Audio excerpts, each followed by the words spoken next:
شكرا يا ربي شكرا هديت قلبي شكرا.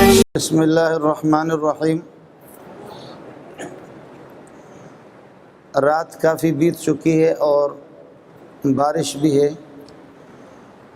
آپ حضرات بھی تھکے ہوئے ہیں. میں انشاءاللہ مختصر سبق کا ترجمہ کر کے اجازت چاہوں گا، پھر باقی اکابرین ہے. یہاں حاضری کے بعد کچھ ساتھیوں نے یہ کہا کہ بخاری جلد اول کا ختم ہوگا، اختتام ہوگا، اور کچھ نے کہا بخاری ثانی کا ہوگا.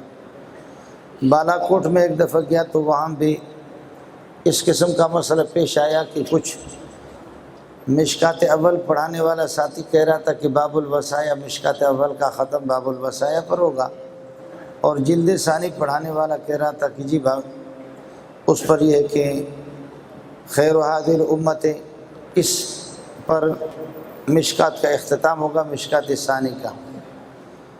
تو میں نے عرض کیا کہ کوئی مسئلہ نہیں ہے اور جھگڑنے کی ضرورت نہیں ہے. وہ پٹھان غریب کہیں کسی کے ہاں مہمان ہو گیا، مہمانے پہ چلا گیا تو میزبان نے پوچھا کہ جناب خان صاحب آپ کھانا پسند کریں گے یا ٹھنڈا پسند کریں گے یا گرم پسند کریں گے؟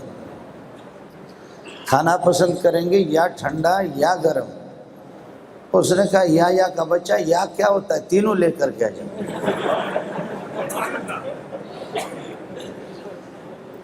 اور پٹھان بھی غصے میں آ گیا، کہنے لگے یا کیا ہوتا ہے، تینوں لے کر کے آ جاؤ.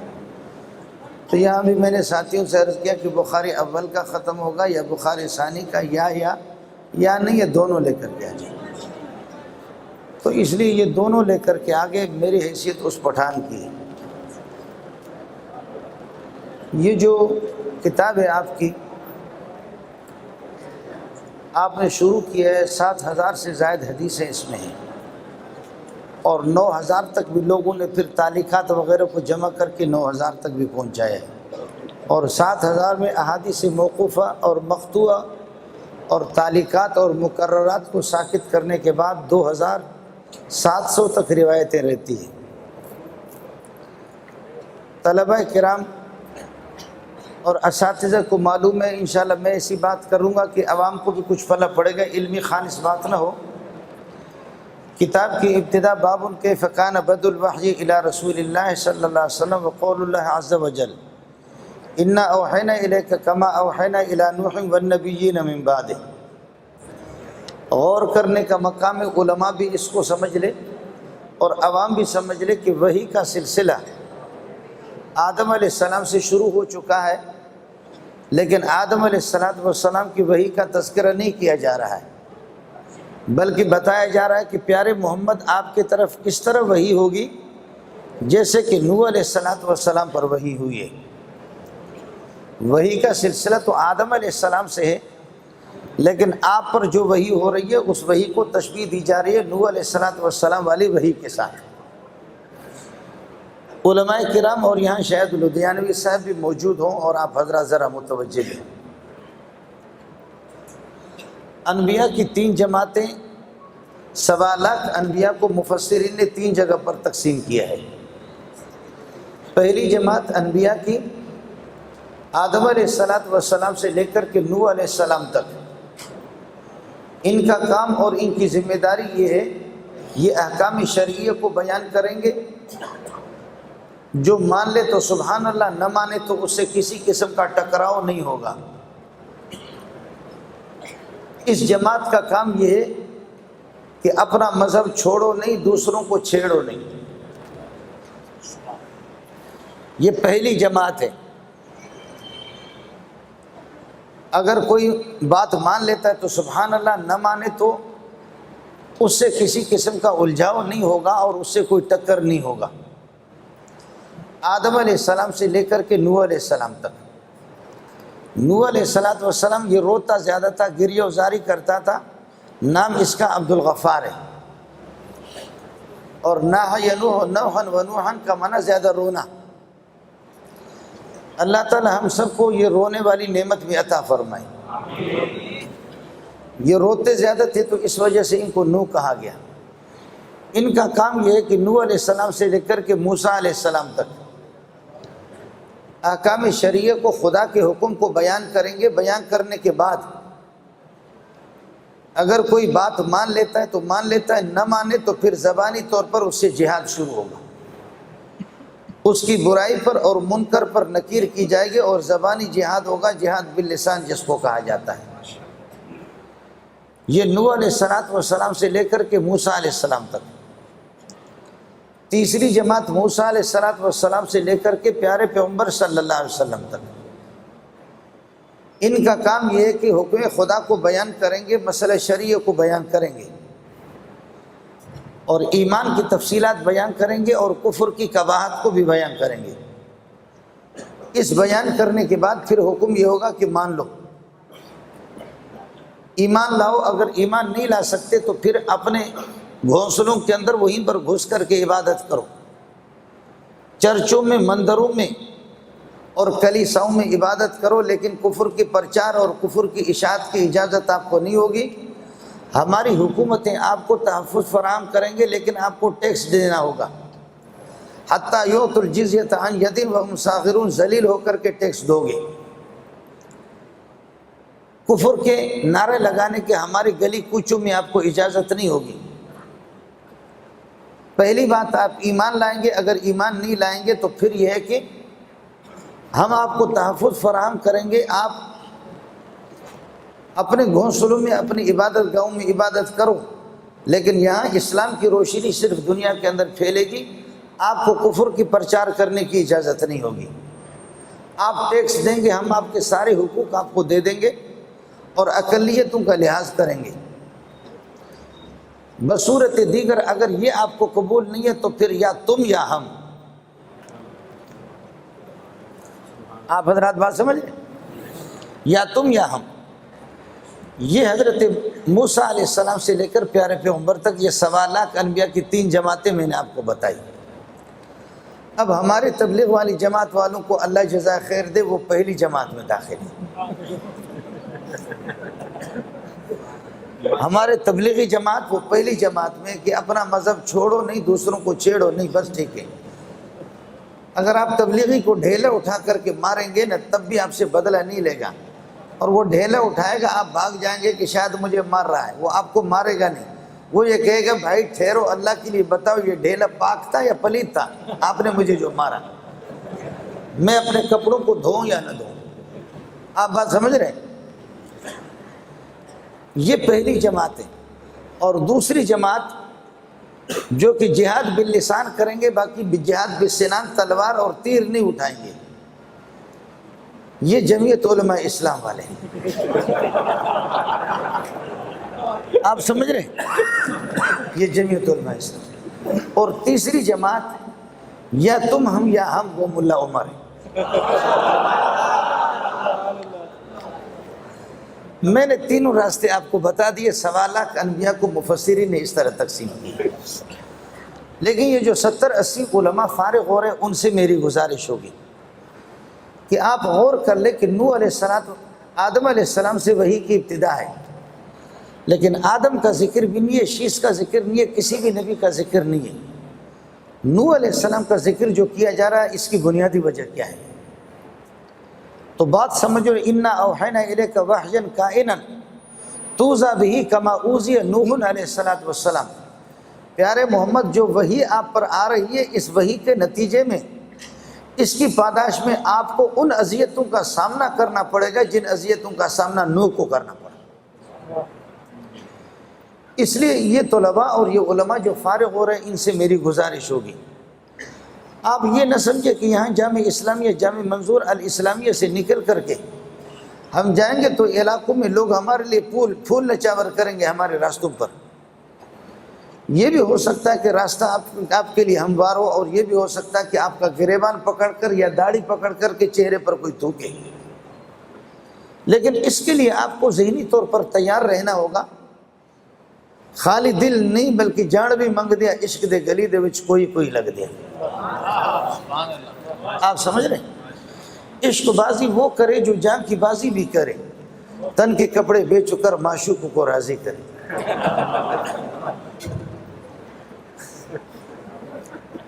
ہمارے بلوچی میں حضرت اگر اجازت دے دے تو ایک اور کہاوت ہے بلوچوں کے. بلوچ کہتے ہیں کہ کتا جب ہڈی کھائے تو دیکھ لے کہ موٹی نہ وہ پھنس نہ جائے, یہ نکلے گی یا نہیں نکلے گی. عرب اس کو عرب لوگ کہتے ہیں فکر الخروج قبل الولوج, فکر فی الولوج فی الخروج قبل الولوج, داخل ہونے سے پہلے نکلنے کا راستہ سوچ لو. اس لیے جو علماء فارغ ہو چکے ذہنی طور پر تیار رہیں. یہ بھی ہو سکتا ہے کہ آپ کو علامہ فہامہ کہا جائے, اور یہ بھی ہو سکتا ہے کہ داڑھی پکڑ کر کے چہرے پر کوئی تھوکے, لیکن جس کے چہرے پر داڑھی پکڑ کر کے تھوکا جائے گا اس کا مرتبہ پھول والوں سے اونچا ہوگا. جس کی داڑھی پکڑ کر کے اس کے چہرے پر تھوکا جائے گا. لیکن آپ کے لیے مسئلہ یہ ہے کہ آپ یہ اس کے لیے راضی رہیں گے لطف سجن دم پہ دم. کبھی اگر آزمائش آ بھی جائے تو لطف سجن دم پہ دم, کہرے سجن گاہ ہوگا, یوں بھی سجن واہ ہوگا, وہ بھی سجن واہ ہوگا. اس وجہ سے نوح علیہ السلام سے جہاد کی ابتدا ہوئی ہے. تو آدم علیہ السلام اور دیگر انبیاء کا ذکر نہیں کہ اس درمیان میں ایک بڑی تعداد انبیاء کے گزر چکی ہے. ذکر نوح علیہ السلام سے جہاد باللسان کی ابتدا ہوئی ہے, اور جہاد باللسان اور جہاد بالسنان, تیر سے اور تلوار سے جہاد اور زبان سے ڈبل, یہ موسیٰ علیہ السلام سے لے کر پیارے محمد تک تینوں جماعتیں میں نے آپ کو بتائی. خیر طلباء سے میری گزارش یہ ہے, میں جہاں پڑھاتا ہوں تو اپنے ساتھیوں کو کہتا ہوں کہ راتوں کو اٹھ کر کے دعا کرو, ربنا ولا تحملنا ما لا طاقت لنا به واعف عنا واغفر لنا. آج کا مولوی اس قسم کے آزمائشوں کا متحمل نہیں ہے. آج کا ملا اس قسم کی آزمائش اور اس قسم کی اذیتوں کا سامنا نہیں کر سکتا. پیر سیف اللہ خالد کے قصے میں سنتا ہوں, اس کو آپ موجودہ آدمی نہ سمجھے, وہ بھی پرانے لوگوں میں سے. موجودہ جو لشپش قسم کے جو ملا ہیں ان کے لیے مسئلہ مشکل ہے, میں ان کی بات عرض کر رہا ہوں. اس کے بعد آپ کو معلوم ہوگا کہ امام بخاری رحمۃ اللہ علیہ نے کتاب شروع کر دی, وبہ قال حدثنا الحمیدی.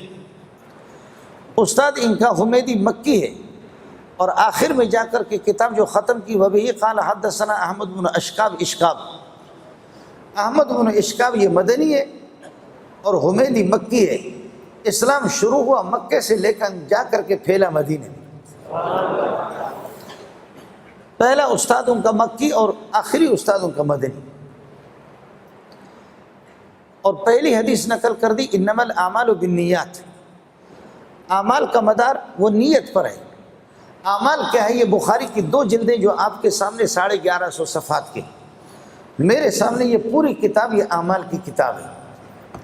یہ پوری کتاب اعمال کی کتاب ہے. اب مسئلہ ہے طہارت بھی عمل ہے, صلاۃ بھی عمل ہے, زکوٰۃ بھی عمل ہے, حج بھی عمل ہے. یہ سارے اعمال ہیں. ان کا مدار فرماتے ہیں کہ اعمال کا مدار نیت پر ہے. نیت اگر پاور والی ہے تو عمل چھوٹا بھی ہے بہت بڑا ہے, اور نیت اگر کمزور ہے تو عمل بڑا ہے تب بھی چھوٹا ہے. آپ اس کو سمجھیں گے نہیں. حضرت قاسم نانوتوی نے فرمایا بظاہر کبھی کبھی امتی بھی اعمال کے اندر نبی سے بڑھ جاتا ہے. عمل کے اندر امتی بھی نبی سے بڑھ جاتا ہے. آپ کو بھی تشویش ہو گئی, اور جن لوگوں نے پہلے سنا جن کو تشویش ہوئی انہوں نے اعتراض کر لیا کہ امتی نبی سے کس طرح عمل میں بڑھ جاتا ہے. تو مثال میں آپ کو بتا دیتا ہوں. رسول پاک کو نبوت ملی ہے 40 سال کے بعد, اور آپ نے نماز پڑھنا شروع کیا 40 سال کے بعد. اس سے پہلے اکا دکا کچھ وظائف اور اوراد کرتے تھے. ابراہیم علیہ السلام کی دین کی کچھ باقیات تھی, لیکن باقاعدہ مستقل نماز نہیں. اور 63 سال آپ کا وصال ہو چکا ہے, تو 23 سال نبی نے نماز پڑھی ہے. 23 سال آپ نے نماز پڑھی. عبداللہ درخواستی رحمۃ اللہ علیہ 107 سال 105 سال کی عمر میں وفات پا گئے. 20 سال سے اگر آپ نے نماز پڑھنا شروع کیا تو 85 سال عبداللہ درخواستی نے نمازیں پڑھی. یہ محمد بن یوسف بن مطر الفرابری یہ 150 سال 200 سال زندہ رہے تھے. تو اس مولوی صاحب نے امام بخاری کے شاگرد اس نے یہ کہ 200 سال نمازیں پڑھی ہیں. مولانا مدنی نے 82 سال میں آپ کا انتقال ہے. اشرف علی تھانوی رحمۃ اللہ علیہ 82 سال کی عمر میں انتقال ہے. شیخ الحدیث مولانا سلیم اللہ خان صاحب 100 سال سے بھی زائد ہے. اخباروں نے 96 سال لکھا، غلط لکھا، 100 سال سے زائد. تو مولانا سلیم اللہ خان نے 90 سال نماز پڑھی ہے. محمد بن یوسف بن مطر الفربری نے 150 سال 200 سال نماز پڑھی ہے. اشرف علی تھانوی نے 70 سال 80 سال. اور نبی کی نمازیں صرف 20 سال کی ہے، 23 سال کی. اب مسئلہ کیا ہے؟ اب مسئلہ یہ ہے کہ یہ امت کے علماء یہ اعمال میں بظاہر نبی سے تو بظاہر ان کے اعمال زیادہ نظر آ رہے ہیں، ان کی نمازیں زیادہ نظر آ رہی ہیں. لیکن علماء دیوبند کا مذہب سنو اور جمہور کا مذہب بھی یہی ہے. اللہ کی قسم اول سے لے کر کے آخر قیامت تک جتنے بھی بزرگ علماء دیوبند ہو کوئی بھی ہو، ساری دنیا قیامت تک نمازیں پڑھتی رہے لیکن محمد کی ایک رکعت کا مقابلہ بھی نہیں کر سکتے. نبی کا جو تعلق اللہ کے ساتھ ہے وہ امت کا نہیں ہے. نبی کا جو لنک ہے وہ امت کا نہیں ہے. نبی کی نیت کے اندر جو اخلاص ہے وہ نہیں ہے.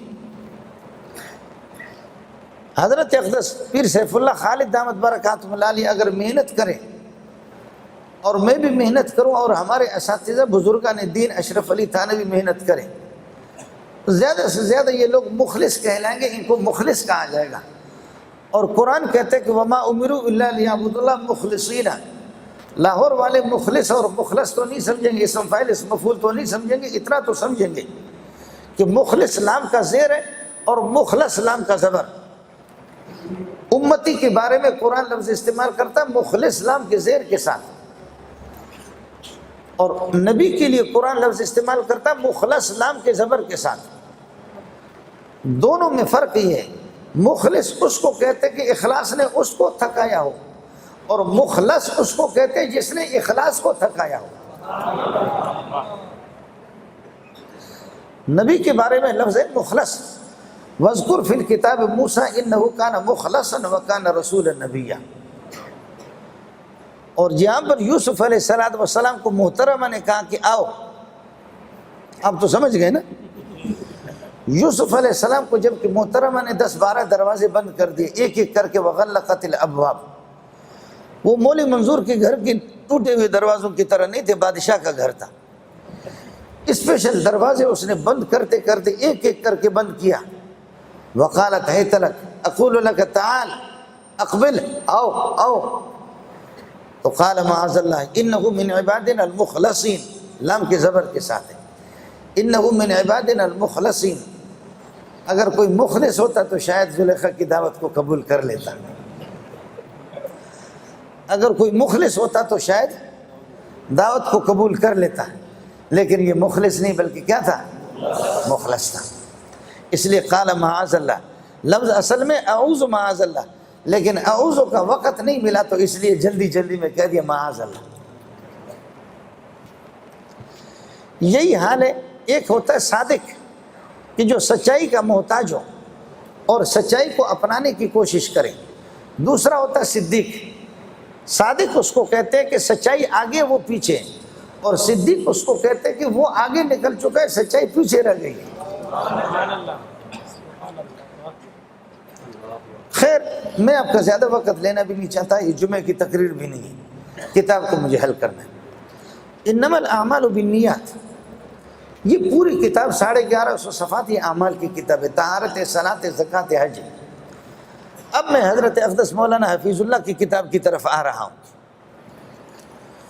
جہاں اعمال کا نماز، روزے، زکوٰۃ، حج وغیرہ ان کا ذکر کیا، اور شرعی خرید و فروخت کا طریقہ بھی ذکر کر دیا، اور باقی سارے احکام. تو اب ان کو مانو، اگر نہیں مانتے ہو تو پھر آپ سے جہاد ہوگا. اس کے بعد کتاب الجہاد شروع کر دی، آپ کو یاد ہوگا کتاب الجہاد شروع کر دی. لیکن مجاہد بننا یہ بھی ہر ایک کی بس کی بات نہیں ہے. اس کے بعد پھر فرمایا کہ جو مخلص قسم کے مجاہدین تھے ان کا تذکرہ، ان کے مناقب ذکر کر دیا. ان میں سے ایک ہے سلمان فارسی رضی اللہ تعالیٰ عنہ، جو آپ نے دیکھا یہ سلمان فارسی رضی اللہ تعالیٰ عنہ کا بھی آخر میں جو روایت مولوی صاحب نے پڑھی ہے، یہ آپ کے کتاب کا مسئلہ حل ہو گیا۔ یہ مجوسی تھے، ان کے والد بھی مجوسی تھے۔ خندق کا جو مدینے کے دائیں بائیں جو کئی کلومیٹر پر یہ خندق جو کھڈا اور کھائی کھودے گئے، اس کا مشورہ سب سے پہلے سلمان فارسی نے دیا کہ جنگ اس طریقے پر لڑی جاتی ہے۔ 17-18 دن تک ان لوگوں نے گھیرے میں لیا اور دونوں طرف سے پتھراؤ، اندھادھند فائرنگ، پتھراؤ چلتا رہا۔ آخر کار ہوا آ گئی اور ہوا نے ان کی دیگوں کو جو دیگیں چڑھائے تھے وہ بھی سارا، اور وہ سارے کے سارے بھاگ گئے۔ اور اب بھی مزے کی بات آپ کو بتاؤں، یہ بابا امریکہ اور اسی طرح روس، وہ جو انسانی ڈھانچے بنا روبوٹ کہتے، کیا کہتے ہیں؟ روبوٹ۔ یہ جو روبوٹ ہے نا، یہ روبوٹ میدان میں، یہ مولوی منظور کے ہاتھ میں اگر کلاشنکوف ہے تو وہ روبوٹ وہ مجھے اڑا سکتا ہے، مولوی صاحب کو بھی اڑا سکتا ہے۔ لیکن اس کا طریقہ آسان آپ کو بتاؤں، آپ یہ کر دیں کہ بڑا سا ایک کھڈا کھودیں اور آپ اس کھڈے کے اندر آ جائیں، وہ جب آئے گا تو اس کے بعد نکل نہیں سکے گا۔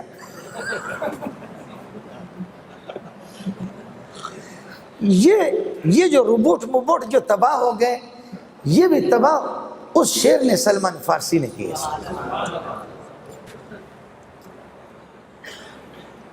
ناظم صاحب، اب روبوٹ سے ملا جو ہے نا، روبوٹ سے ملا ڈرا ہوا ہے، لیکن یہ طے شدہ ہے کہ اب وہ خود روبوٹ بنانے والے حیران ہیں، کسی کھڈے میں جب گرتا ہے تو پھر نکل نہیں سکتا۔ گویا کہ ان کے لیے ہمارے اکابرین نے ایسے کھڈے کھودے کہ قیامت تک نکل نہیں سکیں گے انشاءاللہ۔ یہ مجوسی تھے، ایک راہب کے پاس اور ایک عیسائی پادری کے پاس جاتا تھا۔ اس پادری نے کہا کہ میں تو پادری ہوں، عیسائی ہوں، لیکن ہمارے نبی عیسیٰ علیہ السلام نے پیشین گوئی کی ہے کہ آخر میں ایک نبی آئے گا، وَمُبَشِّرًا بِرَسُولٍ يَأْتِي مِن بَعْدِهِ اسْمُهُ احمد۔ یہ راہب لوگ بڑے ماہر ہوتے تھے، آپ کو معلوم بھی ہوگا، میرے پاس وہ تصویر بھی موجود ہے، جو شام میں جب ابو طالب لے کر کے پیارے پیغمبر صلی اللہ علیہ وسلم کو جب گئے تھے، اس وقت نبی پاک صلی اللہ علیہ وسلم چھوٹے تھے، صلی اللہ علیہ وسلم قریب البلوغ تھے۔ چھوٹا کہنا یہ لفظ تو اچھا نہیں لگتا، قریب البلوغ تھے صلی اللہ علیہ وسلم۔ محمد کی جوتیوں پہ قربان جاؤں، ان کے جوتے بھی بڑے، سمجھے؟ اس لیے حضرت عمر فرماتے تھے کہ بسم اللہ کی طویل الباء وطویل السین وطویل المیم، کبھی یہ نہیں کہہ دینا کہ چھوٹا قرآن جس کو میں نے جیب میں رکھا، کہیں خود چھوٹا نہ ہو جاؤ۔ میں نے عرض کیا کہ پیارے پیغمبر صلی اللہ علیہ وسلم قریب البلوغ تھے۔ جب یہ قافلہ چلا گیا، شام جب قافلہ چلا گیا، ساتھ ہی سامنے والے اگر بیٹھ جائیں تو پیچھے والے غریبوں کو بھی کچھ پلہ پڑے گا۔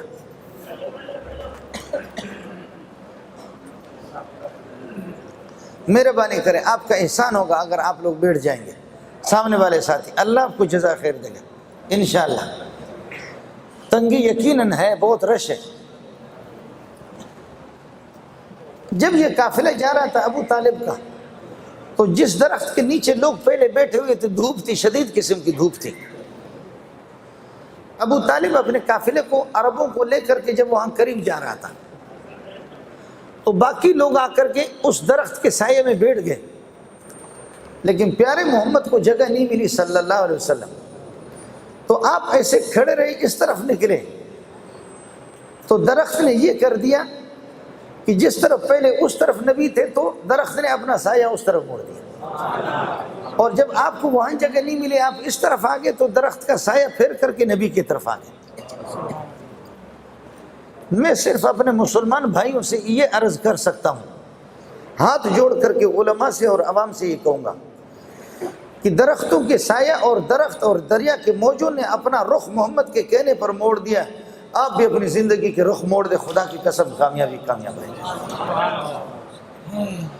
بات صرف اتنی سی ہے کہ درخت اور دریا کے موجوں نے، مجھے وقت زیادہ لگے گا ورنہ میں آپ کو بتاتا، جب تک باتھ روم، اب پتہ نہیں آپ لوگ کیا کہتے، واش روم، عربوں کے یہاں یہ باتھ روم کا انتظام نہیں تھا جس کو کنیف اور مستراح کہتے ہیں. جہاں کھائیاں ہوتی تھی، کھڈے ہوتے تھے، انہوں میں جا کر کے قضاء حاجت کے لیے جاتے تھے. اگر کوئی پردے کی جگہ ملی تو سبحان اللہ، پردے کی جگہ اگر کوئی ملی تو سبحان اللہ، اگر نہیں ملی کوئی ہموار جگہ ہے تو آپ صلی اللہ علیہ وسلم درختوں کو بلاتے تھے، تعالے یا شجرہ، تعالے یا شجرہ، تعالے. تو یہ درخت دور دور سے دوڑ لگاتے تھے، آ کر کے اس طرح گھیراؤ ڈال کر کے آپ کے لیے پردے کا انتظام کرتے تھے.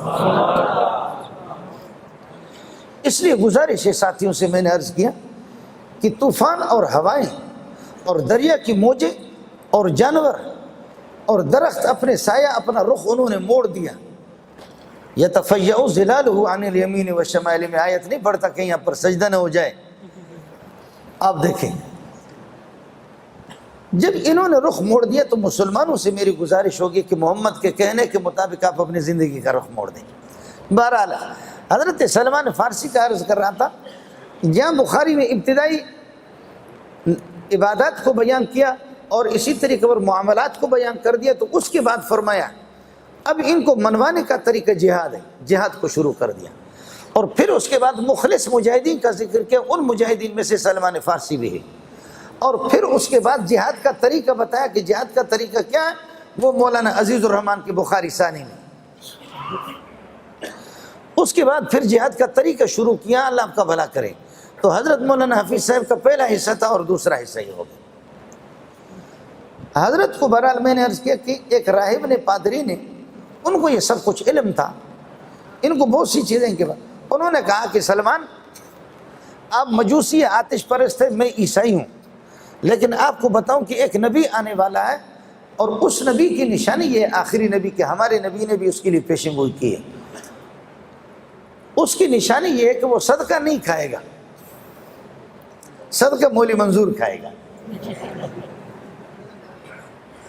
وہ حضرت مولانا حفیظ اللہ صاحب، ترمذی میں ایک روایت ہے کہ یا اللہ سب سے زیادہ سخت مخلوق کون سی ہے؟ فرشتوں نے پوچھا سب سے زیادہ، تو انہوں نے کہا لوہا.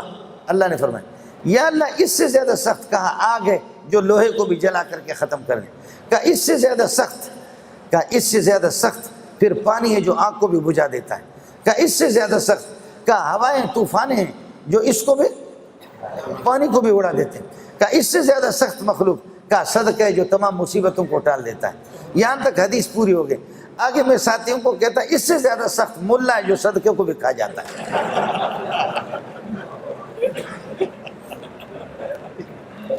آپ لوگ بات سمجھ رہے نہیں سمجھ رہے؟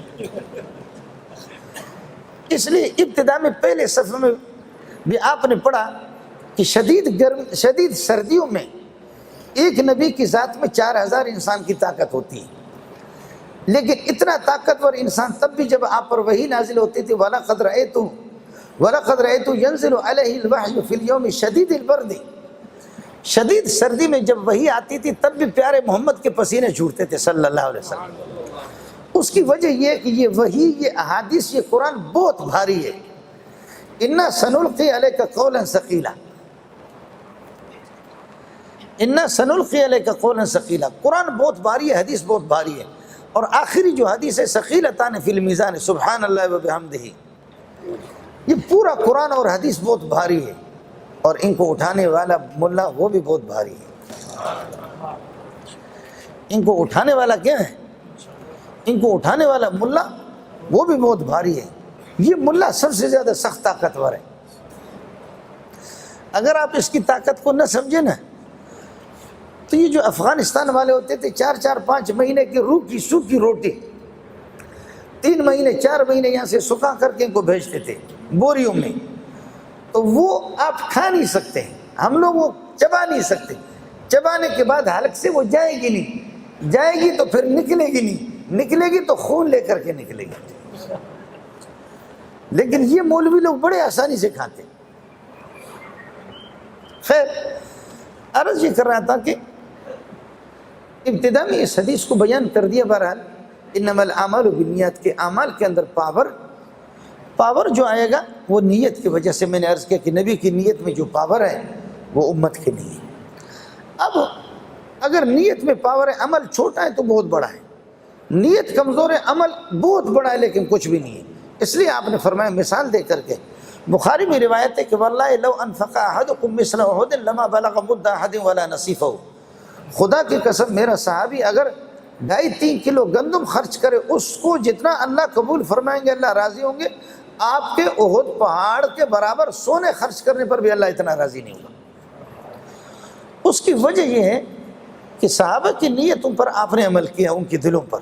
خیر، اب میں کہتا ہوں کہ میرے اعمال زیادہ وزنی، میرے اعمال زیادہ، نیت میری اچھی ہے۔ حضرت اقدس مولانا حفیظ اللہ شیخ الحدیث فرماتے کہ میری، مولانا عزیز الرحمن کہتے میرے اعمال وزنی، مولوی صاحب کہتے کہ میرے اعمال وزنی۔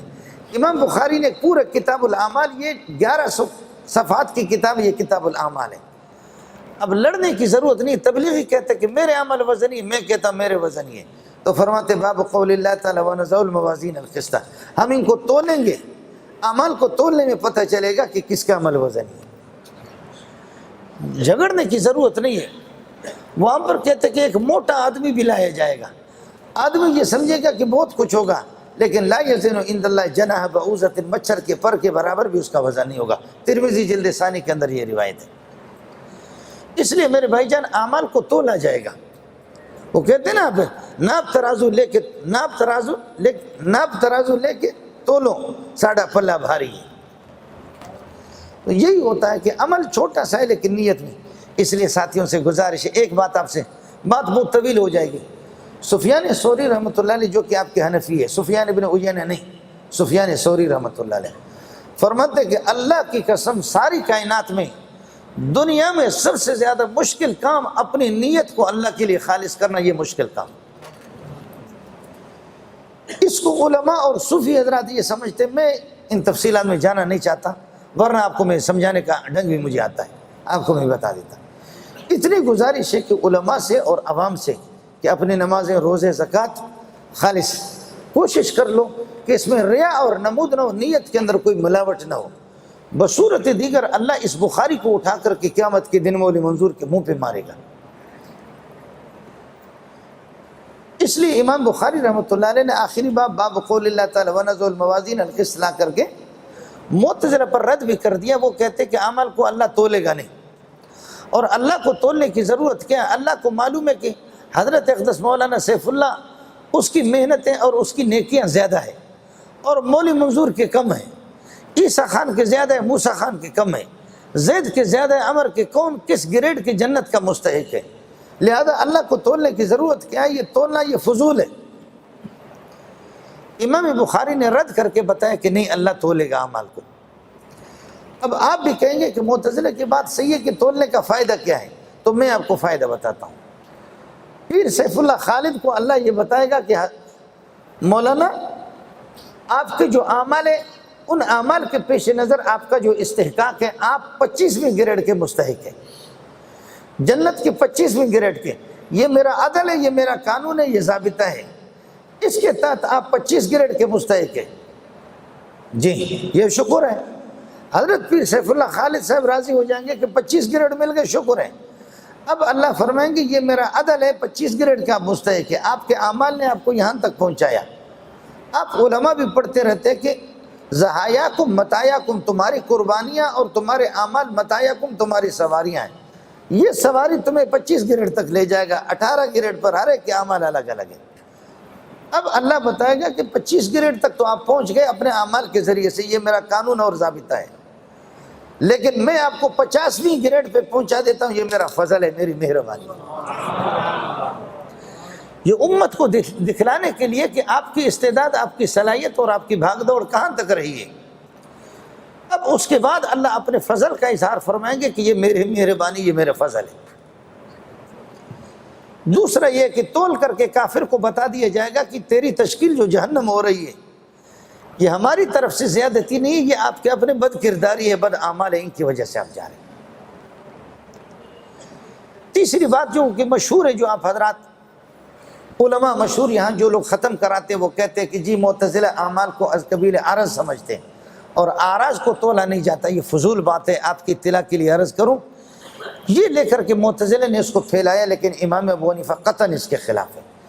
امام ابو حنیفہ فرماتے کہ لعن اللہ عمر بن عبید وهو اول من قسم الاشیاء الى الجواہر والاعراض، عمر بن عبید کو اللہ تباہ کرے، سب سے پہلے یہ چکر اس نے چلایا جوہر اور عرض کا، اس لیے لیکن اس زمانے کے اندر کوئی عرض بھی نہیں رہا، عرض کو بھی لوگوں نے، آپ کہتے ہیں عرض کے بقا نہیں ہے، تو بخار کو تھرمامیٹر پکڑ کر کے آپ کو بتاتا ہے یہ، ہوا کو لوگوں نے کنٹرول کر دیا گاڑی کے ٹائر کے اندر، اب یہ چیز نہیں رہی۔ خیر، اس لیے یہ فضول باتیں عوام کے سمجھنے کی بھی نہیں ہے، اگر کوئی عالم سمجھنا چاہے تو میں انشاءاللہ اچھی طریقے سے اس کو سمجھاؤں گا یہاں سے فارغ ہونے کے بعد۔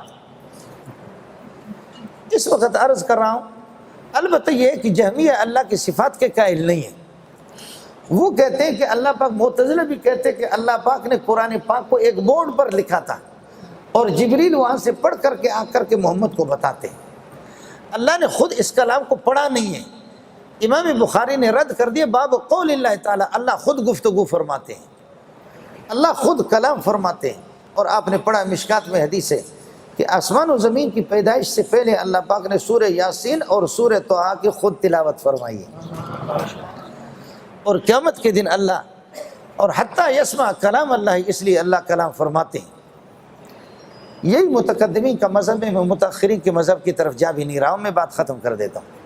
بہرحال اللہ تعالیٰ اعمال کو تولیں گے، اللہ تولیں گے، آدم تولیں گے، جبریل تولیں گے، میکائیل تولیں گے، کون تولے گا؟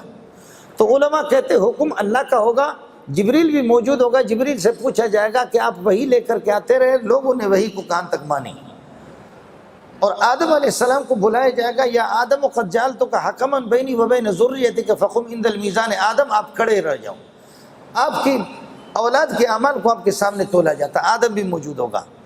حضرت اسرائیل علیہ السلام ملک الموت کو بھی بلایا جائے گا، چونکہ وہ SHO اور TPO، ان کی رپورٹ کا بھی اعتبار ہوگا۔ اب کوئی بزرگ، یہ کوئی خدا کا بندہ یہ کہے گا کہ میں تو نماز پڑھ رہا تھا اسی میں مر گیا، تو حضرت ملک الموت فرمائیں گے جھوٹ بول رہا ہے، یہ شراب کی بوتل چڑھا رہا تھا، میں نے اس کا روح قبضہ کیا، اس لیے اس کا بھی اعتبار ہوگا۔ اور لاہور والوں ایک بات اور بھی سمجھ لو، علماء نے لکھا ہے کہ وجیء بالنبیین والشہداء، شہداء کے اندر علماء داخل ہیں، علماء کو بھی بلایا جائے گا، اور علماء کی رپورٹ کا بھی اعتبار ہوگا، انبیاء کی رپورٹ بھی لی جائے گی، انبیاء سے بھی خبر لی جائے گی کہ امت نے فکیف اذا جئنا من کل امت بشہید وجئنا بک علی ہؤلاء شہیدا، نبی آپ کی بات امت نے کہاں تک مانی، علماء سے بھی پوچھا جائے گا۔ اس لیے میری گزارش یہ ہوگی، جو لوگ محلے کے لوگ آ گئے یا دور دراز سے جو لوگ لاہور کے یہاں آ گئے، مدارس کو اور علماء کو غنیمت سمجھو، مدارس اور علماء کو غنیمت سمجھو، علماء کی کمزوریوں پر نہ جاؤ۔ کہتے کہ مولوی نے ہمیں کیا دیا ہے، مولوی نے آپ کو داڑھی دی، مولوی نے آپ کو پگڑی دی ہے، مولوی نے آپ کو نماز دیا، روزہ دیا، زکوٰۃ دی، حج دی، اور قرآن دیا، بخاری دیا، اور ابھی اس مہینے میں 70,000 حافظ قرآن کا امتحان دے رہے ہیں وفاق المدارس میں، اور آپ نے ہمیں کیا دیا؟ آپ نے مجھ سے یہ بھی لے لیا، یہ پگڑی بھی لے لی، میری قمیص بھی لے لی، شلوار بھی لے لیا، مجھے اس طرح بنایا۔ آپ سمجھ نہیں رہے؟ کہتے مولوی نے کیا دیا؟ آپ کوئی داڑھی منڈا اور شراب کی بوتل اس کے ہاتھ میں دے دو، تبلیغ میں بھیجو اس کو، اور پھر سیف اللہ خالد کے پاس اس کو لاؤ، انشاءاللہ پہلے دیکھ کر آپ کو شیطان یاد آتا تھا، اب انشاءاللہ ایک چلے کے بعد، 2 چلے کے بعد آپ کو خدا یاد آئے گا۔ اب اس کی نماز اشراق اور اوابین کو آپ دیکھیں گے، اس کی تہجد گزاری کو آپ دیکھیں گے۔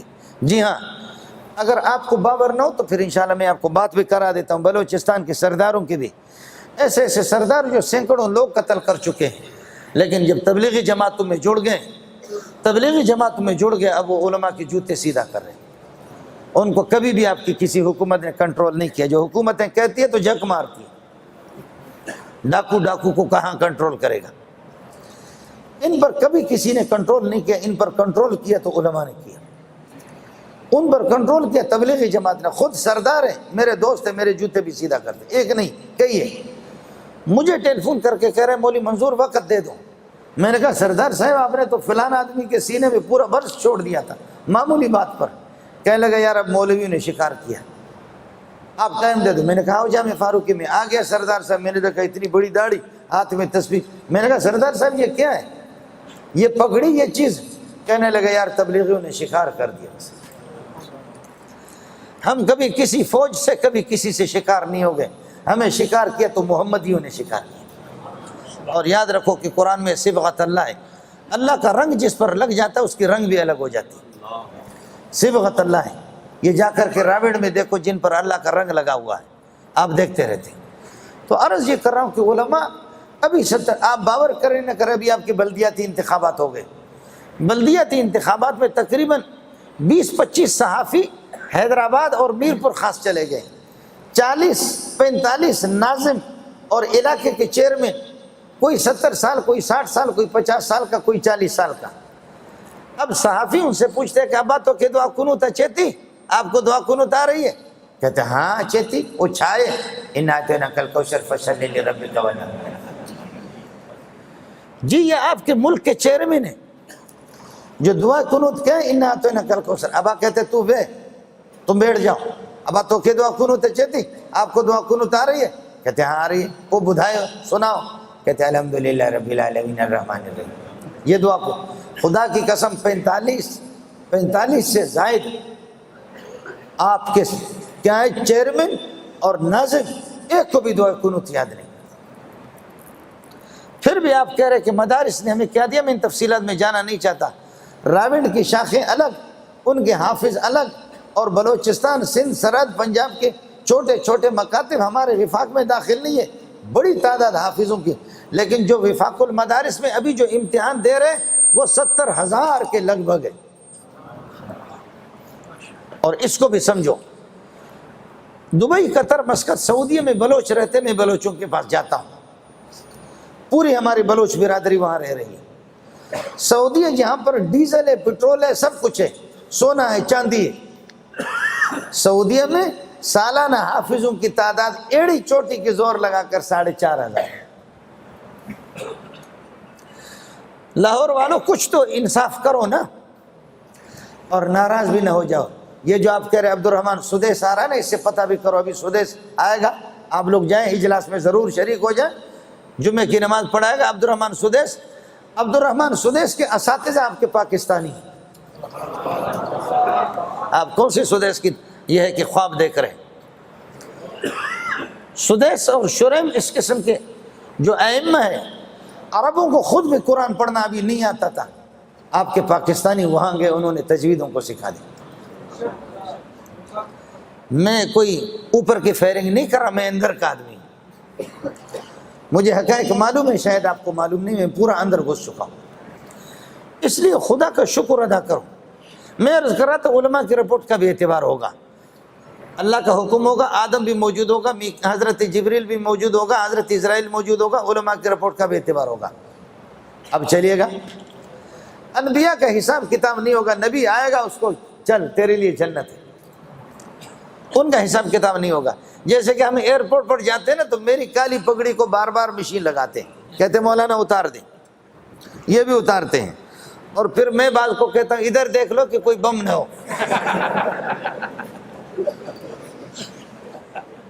ہم غریبوں کو وہ ذلیل کر کے ایئرپورٹ پہ چھوڑتے ہیں، داڑھی والوں کو اور کالی پگڑی والوں کو۔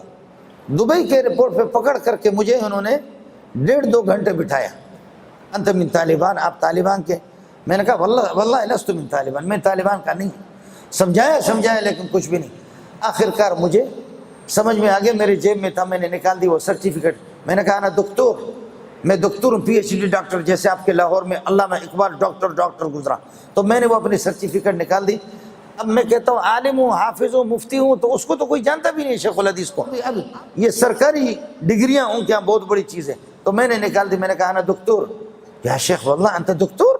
میں نے کہا جی ہاں دکتور، تور جی ہاں دکتور، انت دکتور؟ میں نے کہا دکتور۔ تو مجھ سے معافی مانگی، فوراً میرے لیے بوتل منگا دی، کہنے لگا یا دکتور منظور عفواً یا منظور اللہ کے لیے معاف کرنا، ہمیں پتہ نہیں تھا۔ خدا کی قسم میری سوٹ کیس اس نے اٹھایا، دبئی کے گیٹ تک، ایئرپورٹ کے وہاں تک خود سوٹ کیس اٹھایا، یا شیخ منظور عفواً واللہ ما كنا نعرف بأنك من الدكاترة انت دکتور، ہمیں معلوم نہیں تھا کہ تو دکتور ہے یہ دکتور۔ جیسے ہماری تلاشی یہاں ہوتی ہے نا، وہاں دوسرے لوگوں کی تلاشی ہوگی، لیکن انبیاء کی کوئی تلاشی نہیں ہوگی۔ نبی کو کہا جائے گا سیدھا جاؤ، اللہ، وہ پروٹوکول کے ساتھ ایسے جنت میں جائیں گے۔ اس کے بعد 70,000 وہ ہوں گے جو بغیر حساب کتاب کے جنت میں جائیں گے۔ 70,000 بغیر، لیکن 70,000 کیا ہے؟ 3 کروڑ تو کراچی کی آبادی ہے۔ تو فرمایا کہ دوسری روایت ہے صحیح ابن حبان کی کہ یہ 70,000 ایسے اللہ کے مقرب ہوں گے کہ ہر ایک کو اجازت ہوگا کہ تو اور 70,000 کا انتخاب کر لے۔ تو یہ 70,000 ہر بندہ 70,000 کا انتخاب کرے گا تو پھر 4 ارب 90 کروڑ بغیر حساب کتاب کی جنت۔ اس کے بعد لاہور والے گھبرانے کی ضرورت نہیں ہے۔ پھر نبی نے فرمایا کہ 99 جہنم میں 1 جنت میں، 99 جہنم میں 1 جنت میں، یہ تناسب ہوگا، یہ تناسب رہے گا۔ تو انہوں نے کہا کہ صحابہ رونے لگے کہ حضرت 99 آدمی جہنم میں 1 جنت میں، یہ کیسے ہوگا؟ تو پھر ہمارا کیا ہوگا؟ فرمایا گھبرانے کی ضرورت نہیں، گھبرانے کی ضرورت نہیں۔ 99 یاجوج ماجوج میں سے یعنی روسی اور امریکیوں میں سے 99 جہنم میں اور میری امت کا 1 آدمی جنت میں۔ 99 جہنم میں اور میری امت کا 1 آدمی جنت میں۔ آپ بات سمجھ رہے ہیں؟ تو صحابہ فرماتے فکبرنا جمیعا، ہم نے اللہ اکبر کہا۔ اس لیے ساتھیوں سے گزارش یہ ہے کہ گھبرانے کی ضرورت نہیں، اور معصوم بچے جن کا انتقال ہو چکا ہے بلوغیت سے پہلے وہ بھی بغیر حساب کتاب کی جنت میں، اور وہ بندے جو لوگ بلوغیت کی حالت میں پاگل ہو چکے ہیں، یہ پاگل بھی بغیر حساب کے، ایسے نہ ہو کہ لاہور والے دعا کریں یا اللہ ہم کو بھی پاگل بنا دے، لیکن جو ابتدائی سے پاگل ہے، عقل کی نعمت اللہ نے ان سے لی ہے، وہ بھی بغیر حساب کتاب، چونکہ نماز روزہ زکوٰۃ کے وہ مکلف نہیں ہے، اس کے علاوہ پھر حساب کتاب ہوگا بھائی۔ لیکن کامیابی ہوگی انشاءاللہ ہوگی، لیکن ایک گزارش ہے کہ شرک سے اور بدعات سے ساتھی اجتناب کریں۔ علماء آپ کے قریب ہوتے ہیں، علماء سے، تبلیغیوں سے، دینداروں سے پتہ کریں، شرک سے اجتناب کریں۔ اعمال کے اندر اگر کمی کوتاہی ہوگی تو پیارے محمد سفارش کریں گے، تبلیغی سفارش کریں گے، حافظ سفارش کریں گے، علماء سفارش کریں گے، شہداء سفارش کریں گے۔ لیکن اگر ایمان کے اندر کمزوری رہی، ایمان ہے ہی نہیں سرے سے، شرک کا ارتکاب کیا، اس کے لیے 1.25 لاکھ انبیاء کوشش بھی کریں، مشرک کی مغفرت نہیں ہوگی۔ ما كان للنبي والذين آمنوا أن يستغفروا للمشركين ولو كانوا أولي قربى من بعد ما تبين لهم أنهم أصحاب الجحيم۔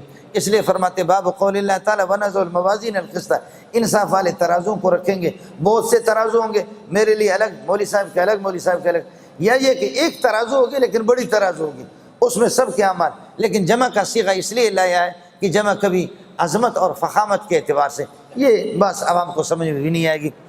اور انصاف والے ہمارے ترازو ہوں گے، اس میں ناانصافی نہیں ہوگی۔